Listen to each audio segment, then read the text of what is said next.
तो आज बात करेंगे 2017 के CSIR नेट केमिस्ट्री के कुछ क्वांटम केमिस्ट्री के PYQ की। ओके, सो पहला क्वेश्चन है कि the correct statement among the following is where A is an Hermitian operator.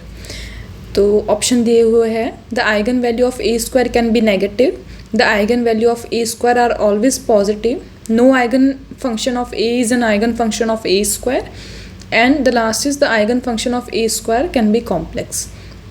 तो ये चार ऑप्शन दिए हुए हैं और इसमें से करेक्ट ऑप्शन कौन सा है ये हमको पता करना है। ओके, तो क्वांटम केमिस्ट्री में ऐसा नहीं है कि सिर्फ न्यूमेरिकल बेस्ड क्वेश्चन ही आते हैं, ऐसे स्टेटमेंट बेस्ड क्वेश्चन भी आ सकते हैं। तो आपको पढ़ते वक्त ओनली फार्मूलाज एंड कैलकुलेशंस पे ध्यान नहीं देना है, आपको थ्योरेटिकल पार्ट जो है, जो स्टेटमेंट जैसे बन सकती है, उनको भी अच्छे से पढ़ना है। Okay, so if A is an operator which is Hermitian. If A is an Hermitian operator, so it means कि जो A किसी फंक्शन पे जब अप्लाई होगा तो इसकी जो भी आइगन वैल्यू आएगी ये आइगन वैल्यू हमेशा रियल होगी। ओके, ये आइगन वैल्यू है वो हमेशा एक रियल नंबर होगी, कॉम्प्लेक्स नंबर नहीं होगी। तो अगर ऐसी कंडीशन हो तो उस कंडीशन में जो ए जो है ऑपरेटर वो हमारा हर्मिशियन ऑपरेटर कहलाता है। ओके, अब यहाँ पे पहली स्टेटमेंट देखते हैं the eigen value of A square can be negative. Eigen value of A square, मान लो अब ए को 2 बार इस पर अप्लाई करो तो ए स्क्वायर हो जाएगा। इसको कैसे लिख सकते हैं, ए साई। अब ए साई किसके इक्वल है, लैम्डा साई के, तो यहाँ पे लिख देते हैं लैम्डा साई। अब लैम्डा क्योंकि एक नंबर है तो वो बाहर आ जाएगा और फिर अंदर क्या रह जाएगा, ए साई। और ए साई फिर से क्या हो जाएगा, इसकी वैल्यू फिर से क्या हो जाएगी, लैम्डा साई। तो लैम्डा इंटू लैम्डा क्या आ जाएगा, लैम्डा स्क्वायर साई। तो अगर ए साई की वैल्यू लैम्डा साई है तो ए स्क्वायर साई की वैल्यू क्या होगी, लैम्डा स्क्वायर साई। अब हमने क्या किया, कहा कि जो लैम्डा जो है वो एक रियल नंबर है ना। तो कोई भी रियल नंबर का स्क्वायर जो है वो हमेशा क्या होता है, एक रियल नंबर होगा, बट किस साइन के साथ, ये भी एक रियल नंबर होगा लैम्डा स्क्वायर, बट ये हमेशा पॉजिटिव होगा, है ना। कोई भी रियल नंबर ले लो, जैसे 2 ले लो तो 2 का स्क्वायर क्या होता है, 4, एक पॉजिटिव। -2 ले लो, -2 का स्क्वायर भी क्या होता है, प्लस का 4, है ना। तो रियल नंबर का स्क्वायर जो है वो हमेशा एक पॉजिटिव वैल्यू होती है। लैम्डा स्क्वायर हमेशा क्या होगा, एक पॉजिटिव वैल्यू होगी, रियल नंबर का स्क्वायर हमेशा पॉजिटिव होता है। तो जो पहला स्टेटमेंट है कि the eigen value of A square can be negative, ये हमारा क्या हो जाएगा, इनकरेक्ट स्टेटमेंट हो जाएगा। सेकेंड है the eigen value of A square are always positive, तो यही हमारा क्या है, सही ऑप्शन है ना। करेक्ट स्टेटमेंट हमारी क्या है, यही है कि ए स्क्वायर की जो आइगन वैल्यूज़ होगी वो हमेशा पॉजिटिव होगी। अभी तीसरा, लास्ट के 2 स्टेटमेंट भी चेक कर लेते हैं। No eigen function of A is an eigen function of A square, ये तो गलत हो गया। यहाँ पे साई देखो, ए का भी आइगन फंक्शन था क्योंकि हमें एक लैम्डा एक नंबर दे रहा था और साई हमें वापस मिल रहा था। तो यहाँ पे देखो साई जो है वो ए स्क्वायर का भी आइगन फंक्शन है, क्यों, क्योंकि हमें ऑपरेट करवाने पे साई फिर से मिल गया विद अ कांस्टेंट वैल्यू। तो हमेशा जो भी अगर एक ऑपरेटर जो है वो किसी आइगन फंक्शन पे अगर अप्लाई होता है तो उस ऑपरेटर का स्क्वायर भी एक उसका क्या होगा, उसके लिए एक आइगन वैल्यू इक्वेशन को सेटिस्फाई करेगा। तो ये हमारी सही स्टेटमेंट है, सॉरी ये हमारी गलत स्टेटमेंट है यहाँ पे। तो ये हमारी सही ऑप्शन नहीं हो सकता इस केस में। ओके, ये हमेशा अगर कोई साई ए का भी अगर आइगन फंक्शन है तो वो उसके ए स्क्वायर, ए क्यूब या ए की पावर n सबका आइगन फंक्शन होगा। And the last statement is the eigen value of A square can B complex. तो ए स्क्वायर की आइगन वैल्यू अभी हमने निकाल के देखी, लैम्डा स्क्वायर आ रही है, तो क्या लैम्डा स्क्वायर एक कॉम्प्लेक्स नंबर हो सकता है, नहीं, है ना, क्योंकि हर्मिशियन ऑपरेटर है तो इसकी वैल्यू तो हमेशा क्या होती है, रियल होती है, तो ये हो ही नहीं सकता। तो हमारा सही स्टेटमेंट कौन सा है, स्टेटमेंट बी। तो हमारा बी जो ऑप्शन है वही यहाँ पे करेक्ट आंसर है। ओके, अब नेक्स्ट क्वेश्चन देखते हैं। तो ये भी सेम हमारे आइगन वैल्यू इक्वेशन पे ही बेस्ड क्वेश्चन है कि विच of the function below is a common eigen function of d by d x and also D square by d x square. तो हमें ऐसा फंक्शन इस चारों ऑप्शन में से ढूंढना है जो डी बाई डी एक्स का भी आइगन फंक्शन हो और D square by d x square का भी आइगन फंक्शन हो। तो अगर इसको हमें ए ऑपरेटर मान ले तो ये क्या है, ए स्क्वायर है। तो हमें ऐसा देखना है जो ए का भी आइगन फंक्शन है और उसकी पावर का भी, उसकी स्क्वायर पावर का भी आइगन फंक्शन है। तो चलिए चेक करते हैं। पहला लेते हैं कॉस के एक्स। तो डी बाई डी एक्स पहला ऑप्शन ले रहे हैं। कॉस एक्स पे अप्लाई करेंगे तो क्या आता है, माइनस ऑफ साइन एक्स। तो यहाँ पे कॉस एक्स जो फंक्शन था क्या वो हमें वापस मिला, नहीं। तो ये कॉस एक्स तो डी बाई डी एक्स का आइगन फंक्शन है ही नहीं। तो ये तो हमारा ऑप्शन गलत हो गया, क्योंकि ये तो पहले जो हमारा ऑपरेटर है उसका आइगन फंक्शन ही नहीं है। तो ये तो हमारे क्वेश्चन को ही सेटिस्फाई नहीं कर रहा है कंडीशंस, तो ये तो गलत हो गया। दूसरा देखते हैं के एक्स है। तो D by d x of के एक्स, यहाँ पे के क्या है, के कॉन्स्टेंट है तो के बाहर आ जाएगा। D by d x of x, तो ये क्या हो जाएगा, 1 हो जाएगा। तो के इंटू 1 बराबर के। तो क्या हमें के एक्स जो हमारा फंक्शन था वो वापस मिला क्या इधर, नहीं। एक्स तो डिफरेंशिएट हो गया, तो हमें फंक्शन वापस मिला ही नहीं है। एक्स हमें वापस मिला ही नहीं है इसको अप्लाई करने पर, तो हमारा फंक्शन वापस नहीं मिला। तो ये भी ऑप्शन गलत हो जाएगा, ये आइगन फंक्शन है ही नहीं डी बाई डी एक्स का। अगर ये डी बाई डी एक्स का आइगन फंक्शन होता तो फिर हम D square by d x square के लिए भी चेक करते कि इसका है या नहीं। बट ये तो हमारे पहले ही ऑपरेटर का आइगन फंक्शन नहीं हो रहा है, इसलिए हम दूसरा भी चेक करने से कोई फ़ायदा नहीं है। अब तीसरा हमारा है कि d by d x of e raise to iota x. तो e raise to iota x रखते हैं यहाँ पे।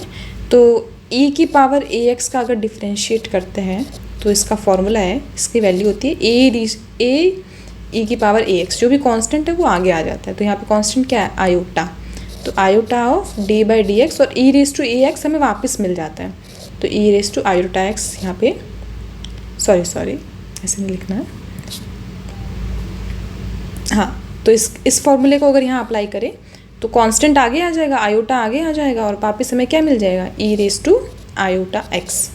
तो देखो जो हमारा फंक्शन था वो हमें वापस मिल गया विद अ कांस्टेंट वैल्यू, जो कि इसकी आइगन वैल्यू कहलाएगी।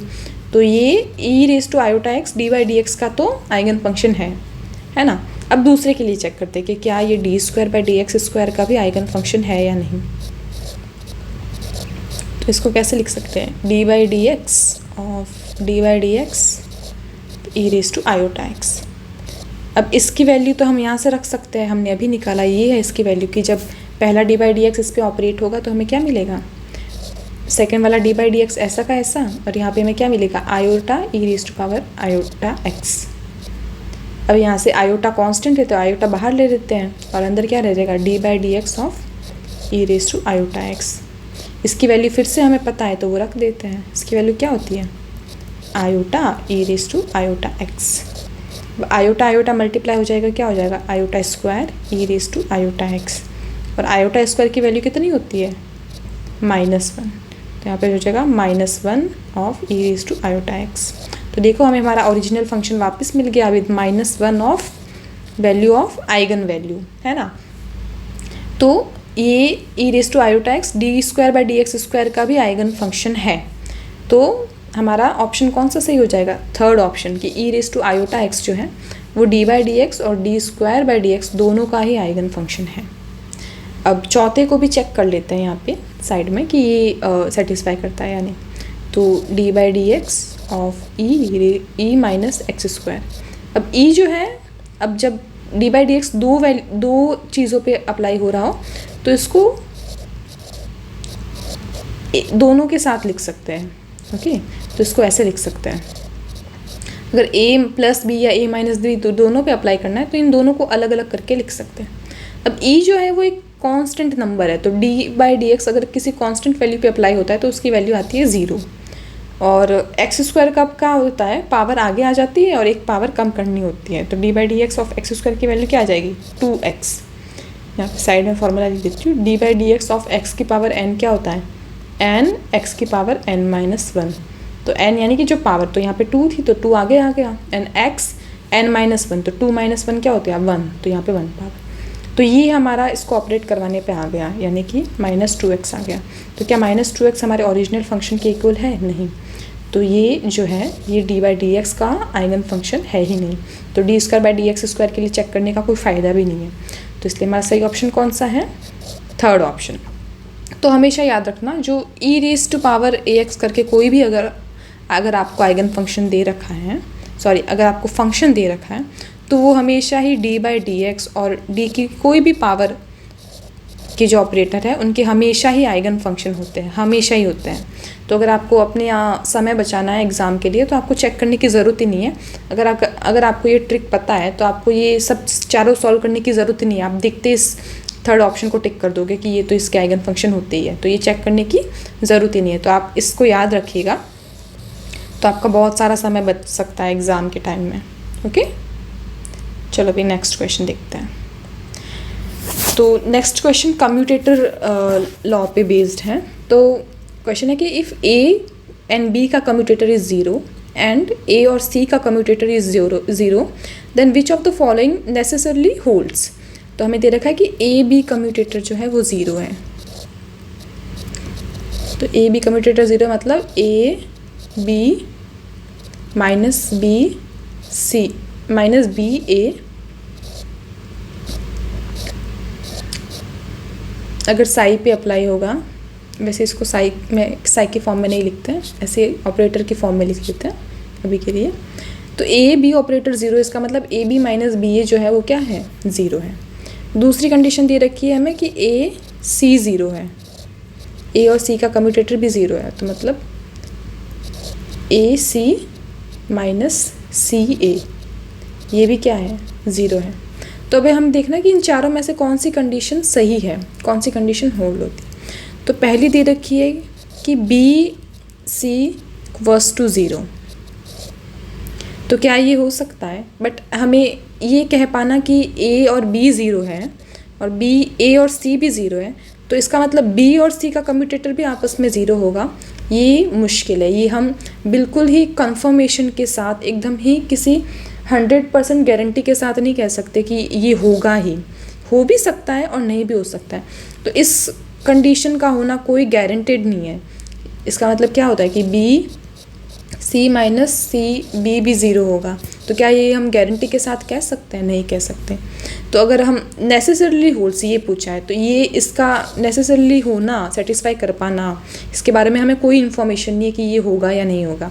इन दोनों दिए हुए जो कंडीशन है, इससे इस कंडीशन का होना या ना होना जज कर पाना इस वक्त पे हम नहीं कर सकते। तो ये तो हमारा ऑप्शन हो ही नहीं सकता कि ये होगा ही, हम नहीं जानते, हम कह ही नहीं सकते इस कंडीशन के साथ। ओके, अब बी देखते हैं। बी दे रखा है कि ए कॉमा बी सी का कम्यूटेटर ज़ीरो होगा। तो अब हम जानते हैं कि ए कॉमा बी अगर सी लिखा हुआ तो इसको हम कैसे लिख सकते हैं, बी ए सी का commutator plus A B multiplied by C. ये मैंने इसी को एक्सपैंड करके लिखा है। ओके, ये हमें कम्यूटेटर लॉ में पढ़ाया जाता है कि ए कॉमा बी सी जो मल्टीप्लिकेशन में है, अगर इनको लिखना है तो हम ऐसे लिख सकते हैं। ओके, अभी देखो यहाँ पे, देखो यहाँ पे क्या दो कम्यूटेटर आ रहे हैं, एक तो ए सी आ रहा है और एक ए बी आ रहा है, और हमें क्या दे रखा है कि ए सी भी ज़ीरो है और ए बी भी ज़ीरो है। तो यहाँ पे वैल्यू रख देते हैं, B dot zero plus zero dot C. तो ये दोनों ही वैल्यू क्या हो जाएगी, ज़ीरो से मल्टीप्लाई होकर zero, zero equals to zero. तो जो ए बी सी है वो ज़ीरो के इक्वल आ रहा है, तो मतलब ये जो है ये सही आंसर हो जाएगा हमारा। जो ये दी हुई दो कंडीशन है इसको हम यहाँ पे पुट कर पा रहे हैं ना, और हम ज़ीरो निकाल पा रहे हैं, तो इसलिए हम इसको 100% गारंटी के साथ कह सकते हैं कि ये तो ज़ीरो होगा ही, क्योंकि ये इन दो कंडीशन को सॉल्व करके ही आया है।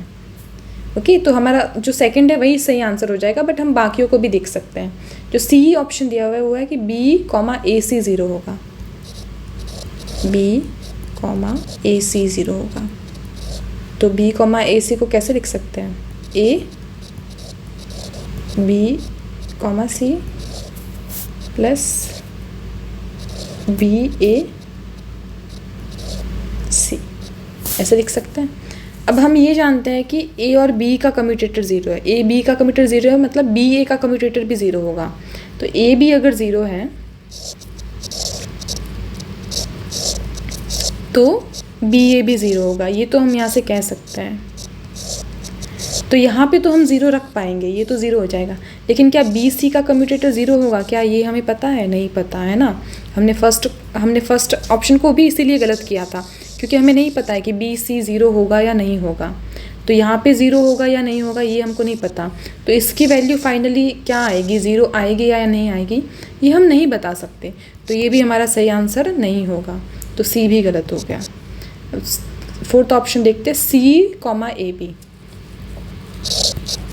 सी कॉमा ए बी। तो इसको हम कैसे लिख सकते हैं, A C B plus C comma A, C A का कम्यूटेटर एंड बी। अब यहाँ पे हमें जैसे ए कॉमा सी, ए और सी का कम्यूटेटर ज़ीरो दिया हुआ था, तो इससे हम कह सकते हैं कि सी ए का कम्यूटेटर भी ज़ीरो होगा। तो ये वैल्यू तो ज़ीरो हो जाएगी, लेकिन फिर से हम वही उसी पॉइंट पे आ गए कि सी और बी का जो कम्यूटेटर है उसके बारे में कोई इन्फॉर्मेशन नहीं है हमारे पास। तो ये ज़ीरो होगा या नहीं होगा ये हमको नहीं पता। तो ये वैल्यू क्या आएगी हमको नहीं पता, ये ज़ीरो के इक्वल आ भी सकती है, नहीं भी आ सकती, but we can't guarantee it. So इसलिए हम फोर्थ ऑप्शन को भी गलत करेंगे कि इसकी वैल्यू हम नहीं पता कर सकते इन दी हुई दोनों कंडीशन से। तो हमारा सही आंसर क्या हो जाएगा, फोर्थ ऑप्शन जो है, सॉरी सेकेंड ऑप्शन जो है, ए कॉमा बी एंड सी का कम्यूटेटर, वही हमारा सही आंसर हो जाएगा। तो आई होप आपको ये क्वेश्चन सॉल्व करना समझ में आया होगा। Thank you for watching.